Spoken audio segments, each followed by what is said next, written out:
ও মা, স্বামীর সেবা কেমন করে করবা রে মা, এটা থেকে শিক্ষা নাও। খাদিজার কথা বিশ্বনবী কেন বারবার বলতেন? আম্মা জানা আয়েশা ডাক দিয়ে বলেন, রাতের বেলায় আমার ঘরে নবীজি আসছেন, আবার জামা কাপড় গায়ে দিয়ে বের হয়ে গেলেন। আমি তালাশ করে দেখি কোনো বিবির ঘরে গেল কিনা, কোনো বিবির ঘরে নবীজি যায় নাই। তালাশ করে দেখি জান্নাতের বাকির ভিতরে খাদিজার কবরের পাশে দাঁড়ায়া দাঁড়ায়া রাহমাতাল লিল আলামিন কান্দে। আমি ডাক দিয়ে বললাম, ও পয়গম্বর, এই বুড়ির কথা আপনি ভুলতে পারেন না? আমি কি সব কিছু থেকে দূরে সরে গেলাম? আমি কি আপনাকে ভালোবাসি না? এমন কথা বলার সঙ্গে সঙ্গে নবীজির চোখের কন্যারে পানি বের হয়ে গেল। ও আয়েশা, তুমি তো সুখের দিনের সাথী, আমার খাদিজা ছিল আমার দুঃখের দিনের সাথী। যেই সময় জমিনে আমাকে আগলে রাখার মতো কেউ ছিল না, ওই সময় আমার খাদিজা আমার পাশে রেখে আমাকে আগলে রেখেছে।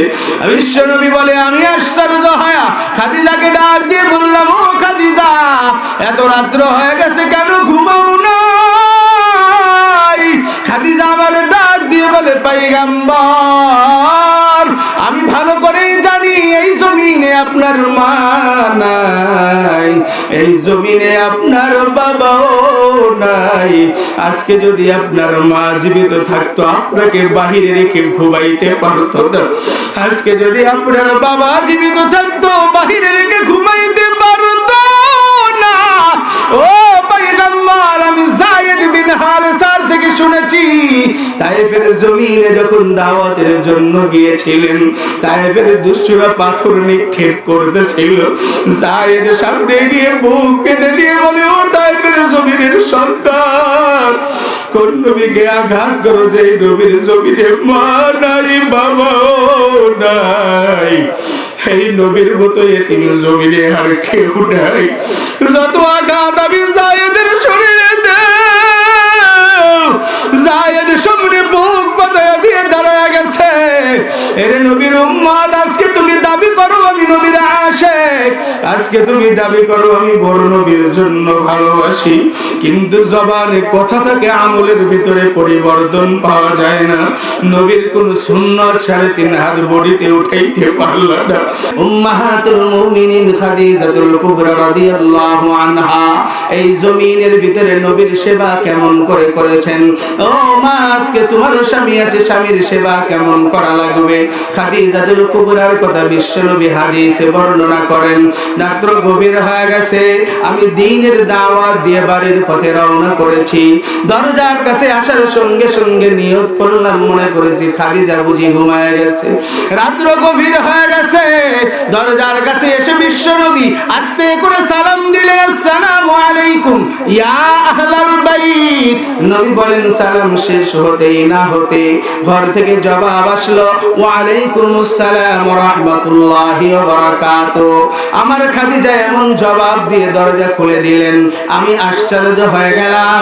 খাদিজা আমার দিকে মুস্কি হেসে ডাক দিয়ে বলে, পয়গম্বর, এত রাত্র হয়েছে, কোনো কষ্ট তো হয় নাই, রাস্তায় কোনো বিপদ তো হয় নাই, আপনার জন্য দোয়া করতেছি রব্বে কারীমের কাছে। ওগো আল্লাহ, আমার প্রাণের স্বামী তোমার হাবিবকে সহি সালামতে ঘরে পৌঁছায় দাও। নবী বলেন, আমি আশ্চর্য হয়ে গেলাম। খাদিজা আমার গায়ের থেকে চাদর খুলে দিলেন। ও মা, স্বামীর সেবা কেমন করে করবা রে মা, এটা থেকে শিক্ষা নাও। খাদিজার কথা বিশ্বনবী কেন বারবার বলতেন? আম্মা জানা আয়েশা ডাক দিয়ে বলেন, রাতের বেলায় আমার ঘরে নবীজি আসছেন, আবার জামা কাপড় গায়ে দিয়ে বের হয়ে গেলেন। আমি তালাশ করে দেখি কোনো বিবির ঘরে গেল কিনা, কোনো বিবির ঘরে নবীজি যায় নাই। তালাশ করে দেখি জান্নাতের বাকির ভিতরে খাদিজার কবরের পাশে দাঁড়ায়া দাঁড়ায়া রাহমাতাল লিল আলামিন কান্দে। আমি ডাক দিয়ে বললাম, ও পয়গম্বর, এই বুড়ির কথা আপনি ভুলতে পারেন না? আমি কি সব কিছু থেকে দূরে সরে গেলাম? আমি কি আপনাকে ভালোবাসি না? এমন কথা বলার সঙ্গে সঙ্গে নবীজির চোখের কন্যারে পানি বের হয়ে গেল। ও আয়েশা, তুমি তো সুখের দিনের সাথী, আমার খাদিজা ছিল আমার দুঃখের দিনের সাথী। যেই সময় জমিনে আমাকে আগলে রাখার মতো কেউ ছিল না, ওই সময় আমার খাদিজা আমার পাশে রেখে আমাকে আগলে রেখেছে। বিশ্বনবী বলে, আমি আশ্চর্য হয়া খাদিজাকে ডাক দিয়ে বললাম, ও খাদিজা, এত রাত্র হয়ে গেছে, কেন ঘুমাও না? খাদিজা আমার ডাক দিয়ে বলে, পয়গম্বর, আমি ভালো করেই জানি এই জমিনে আপনার মা নাই, এই জমিনে আপনার বাবাও নাই। আজকে যদি আপনার মা জীবিত থাকতো আপনাকে বাহিরে রেখে ঘুমাইতে পারতো না। আজকে যদি আপনার বাবা জীবিত থাকতো বাহিরে রেখে ঘুমাইতে পারতো না। ও পয়গম্বর, আমি যায়েদ বিন হারেসার থেকে শুনেছি, তায়েফের জমিনে যখন দাওয়াতের জন্য গিয়েছিলেন, তায়েফের দুষ্টরা পাথর নিক্ষেপ করতেছিল। যায়েদ সামনে গিয়ে বুক পেতে দিয়ে বলে, ও তায়েফের জমিনের সন্তান, কোন নবীকে আঘাত করো যে নবীর জমিনে মা নাই, বাবাও নাই। এই নবীর মতো এতিম জমিনে আর কেউ নাই।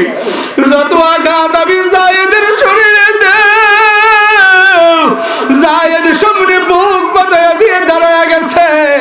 এরে নবীর উম্মত, আজকে তুমি দাবি করো আমি নবীর আশিক, আজকে তুমি দাবি করো আমি বড় নবীর জন্য ভালোবাসি, কিন্তু জবানে কথা থাকে, আমলের ভিতরে পরিবর্তন পাওয়া যায় না। নবীর কোন সুন্নাত 3.5 হাত বডিতে উঠাইতে পারলা না। নবীর আশিক শুধু মুখে বলো, অন্তর দিয়ে নবীকে ভালোবাসতে পারো নাই। ও নবীর উম্মতের দল, খাদিজাতুল কুবরা ডাক দিয়ে বলে, পয়গম্বর, ওই দিন ফেরেশতারা এসে আপনারা বলেছিল, পয়গম্বর, তায়েফের মানুষদের জন্য আপনি শুধু বদদুয়া করেন, আমরা তাদের 2 পাহাড়ের মাঝে পিছায়া শেষ করিয়ে দেই।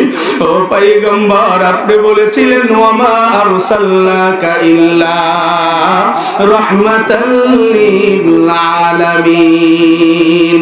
আল্লাহ তাবারক ওয়া তাআলার নবীকে এমন কথা বলে খাদিজাতুল কুবরা ডাক দিয়ে বলেন, পয়গম্বর, এই জমিনের ভিতরে আমি আপনার সেবা করে জান্নাত কামাই করতে চাই।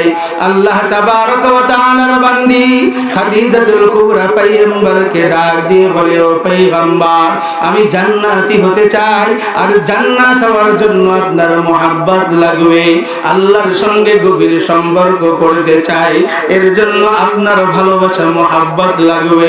ও পয়গম্বর, আমি খাদিজার আমল নামাই কোনো আমল নাই, আপনার মহব্বত টুকু নিয়ে যদি জমিন থেকে যাইতে পারি, আমার বিশ্বাস আমার রব আমাকে মাফ করে দিবেন। বলেন সুবহানাল্লাহ।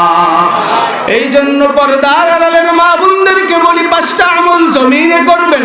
1 নম্বরে মাওলার ইবাদত করবেন, 2 নম্বর আল্লাহর ইবাদতের পরে স্বামীর আনুগত্যশীল হয়ে যাবেন, 3 নম্বর নিজের সন্তান সন্ততিকে নেককার বানায়া যাবেন, 4 নম্বর পর্দা পুশিদা করে জমিনে চলবেন, 5 নম্বরে নিজের লজ্জা স্থানকে হেফাজত করবেন, কোন পরকীয়ার সঙ্গে গয়বানা সবার সঙ্গে সম্পর্ক দূর করবেন।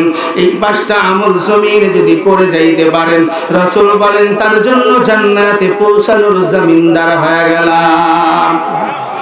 ও কলিজার টুকরা যুবক, তোমাদেরকে আজকে একটা আমলের প্রতি কথা বলি।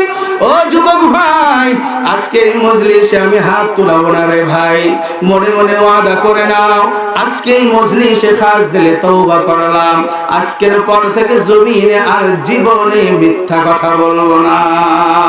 পারা যাবে কি ভাই? সবাই পারবো এই নিয়ত করতে? বুড়া জওয়ান সবাই এই নিয়তটুকু করেন যে আজকে থেকে আমার জান চলে যাবে, তারপরে আমি মিথ্যা কথা বলবো না। পারা যাবে তো ইনশাআল্লাহ? সবাই পারবো ইনশাআল্লাহ? আল্লাহ আমাদের সবাইকে কবুল করেন, বলি আল্লাহুম্মা আমিন।